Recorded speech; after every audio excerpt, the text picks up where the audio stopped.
नमस्कार दोस्तों, स्वागत है आपका। आज हम एक बहुत सीरियस जियोपॉलिटिकल सिचुएशन को समझने वाले हैं, यूएस वर्सेस ईरान कॉन्फ्लिक्ट, और खासकर वो रिपोर्ट्स जो आ रही हैं यूएस के पॉसिबल ग्राउंड इन्वेजन को लेकर। सबसे पहले एक बात क्लियर कर देते हैं, अभी तक जो भी इंफॉर्मेशन है वो लार्जली स्पेकुलेशन बेस्ड है, कोई भी चीज़ ऑफिशियली कंफर्म नहीं है।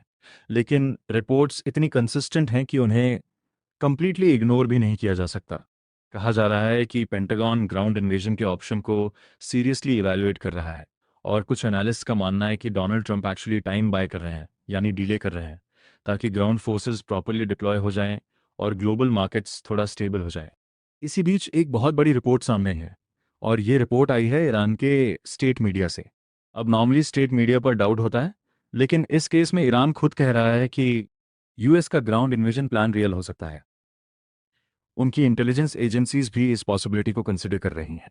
और सबसे इंपॉर्टेंट, ईरान ने ऑलरेडी अपनी प्रिपरेशन शुरू कर दी है। रिपोर्ट्स के अनुसार ईरान ने करीब 1 मिलियन फाइटर्स मोबिलाइज कर दिए हैं। अब यहाँ एक इंटरेस्टिंग पॉइंट समझिए। एयर युद्ध में ईरान क्लियरली वीक पोजीशन में है, क्योंकि यूएस और इसराइल के पास सुपीरियर एयर टेक्नोलॉजी और एडवांस सिस्टम्स हैं। लेकिन जैसे ही बात ग्राउंड वॉर की आती है, ईरान का एडवांटेज शुरू हो जाता है।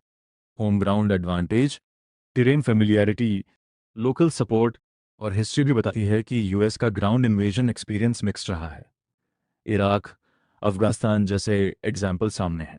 इसलिए ईरान के पर्सपेक्टिव से ग्राउंड वॉर उनके लिए रिलेटिवली बेटर सिनारियो हो सकता है।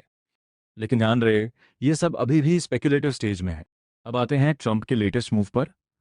ट्रंप ने रिसेंटली अनाउंस किया कि ईरान के एनर्जी इंफ्रास्ट्रक्चर पर अटैक को टेम्पररी होल्ड किया जाएगा, और डेडलाइन को एक्सटेंड करके 6 अप्रैल तक कर दिया गया है। अब इस पर दो व्यू पॉइंट्स हैं। एक, ट्रंप का कहना है कि ये ईरान की रिक्वेस्ट पर किया गया।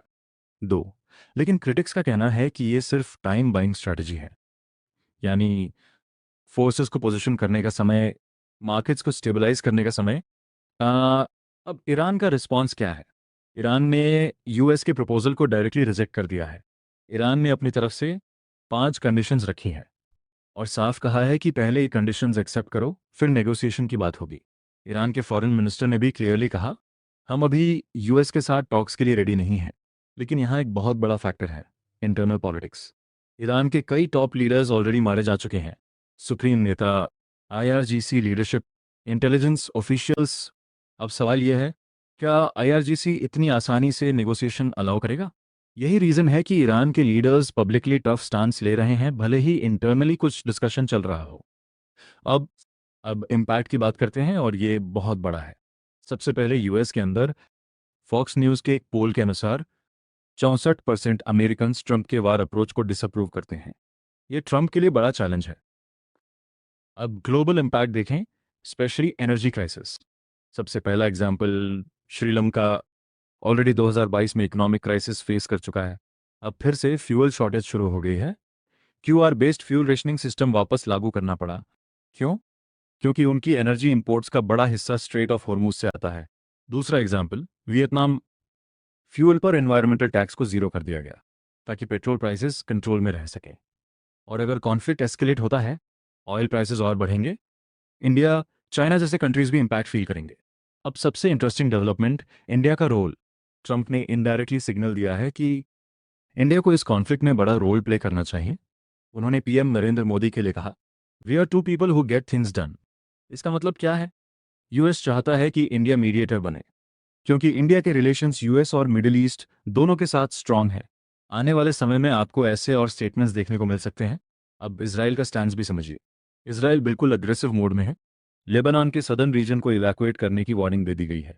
कहा गया है कि मैसिव एयर स्ट्राइक होने वाली है। और इसी एस्केलेशन के बीच ईरान का बड़ा मूव। ईरान ने ऑफिशियली सिग्नल दिया है कि उनकी 1 मिलियन फाइटर्स रेडी हैं, और अगर यूएस ग्राउंड इन्वेजन करता है तो ईरान प्रिपेयर्ड है। कुछ रिपोर्ट्स ये भी कहती हैं कि यूएस एडिशनल ट्रूप्स डिप्लॉय करने का इंतजार कर रहा है। फाइनल बात, सबसे इंपॉर्टेंट, अगर ये कॉन्फ्लिक्ट ग्राउंड वॉर में कन्वर्ट होता है, ग्लोबल एनर्जी क्राइसिस और बढ़ेगा, मल्टीपल कंट्रीज इंपैक्ट होंगी, इकोनॉमिक इंस्टेबिलिटी बढ़ेगी। इसलिए सबसे ज़रूरी है नेगोशिएशंस हों, सिचुएशन कंट्रोल में आए। आप क्या सोचते हैं? क्या यूएस ग्राउंड इन्वेजन करेगा? क्या इंडिया मीडिएटर बन सकता है? नीचे कमेंट में ज़रूर बताइए। अगर आपको ऐसे जियोपॉलिटिक्स